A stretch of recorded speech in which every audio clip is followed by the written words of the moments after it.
G.R.. शिक्षण आहे आपल्या यूट्यूब चॅनलमध्ये आपणा सर्वांचं पुनश्च एकदा सहर्ष स्वागत। राज्य सरकारी कर्मचारी, निमसरकारी कर्मचारी, राज्यातील पेन्शनधारक, कुटुंब निवृत्ती वेतनधारकांच्या महागाई भत्त्यासंदर्भात आताच्या घडीची मोठी महत्त्वपूर्ण अशी बातमी समोर आलेली आहे।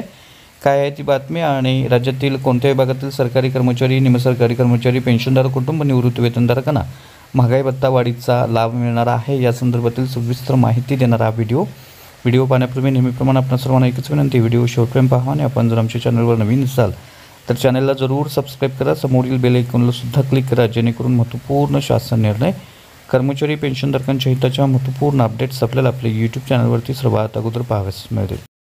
जसं की आपण स्क्रीनवर पाहताय, राज्यातील सरकारी कर्मचारी पेन्शनधारकांच्या आपल्या यूट्यूब चॅनलला महागाई भत्ता वाढीसंदर्भात कमेंट्स प्राप्त होत होत्या।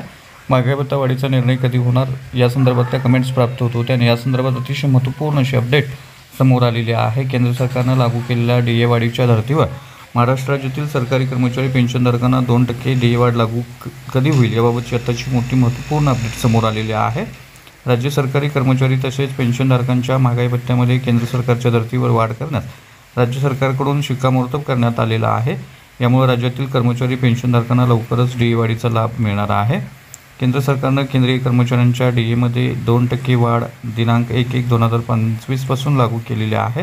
त्याच धर्तीवर DA वाढ लागू करण्यात येणार असल्याचं राज्य सरकारी कर्मचारी पेन्शनधारकांचा यामुळे DA हा जो आहे तो 53% वरून 55% इतका होणार आहे। दिनांक 1/1/2025 पासून महागाई भत्ता जो आहे त्याची फरकाची रक्कम देखील मिळणार आहे। या निर्णयानंतर राज्य कर्मचाऱ्यांचं एकूण वेतन तर पेन्शनधारकांच्या एकूण पेन्शनमध्ये 2%ची वाढ होणार आहे। राज्य शासनाकडून राज्यातील अखिल भारतीय सेवेमधील अधिकाऱ्यांना DA वाढ लागू केलेली आहे। यानंतर पुढील 15 ते 20 दिवसानंतर DA वाढीचा निर्णय राज्य सरकारकडून घेतला जातो। यामुळे महागाई भत्ता वाढीचा निर्णय जो आहे पुढील जून महिन्याच्या 15 तारखेपर्यंत घेतला जाऊ शकतो। केंद्र सरकारप्रमाणे DA वाढीस राज्य शासनाच्या वित्त विभागाकडून मंजुरी देखील प्राप्त झालेली आहे। प्रत्येक महिन्यात राज्य शासनाची मंत्रिमंडळ बैठक आयोजित केली जाते। पुढील महिन्यामध्ये पहिल्या-दुसऱ्या आठवड्यापर्यंत नियोजित मंत्रिमंडळ बैठकीत सदर DA वाढीचा निर्णय घेतला जाण्याची मोठी शक्यता मीडिया विभागाकडून वर्तवण्यात येत आहे। त्यामुळे निश्चितच जून पेड इन जुलै पगारासोबत पेन्शनसोबत DA वाढ जी आहे ती कर्मचारी पेन्शनधारकांना मिळणार आहे। सोबत जानेवारीपासूनची थकबाकी देखील मिळणार आहे।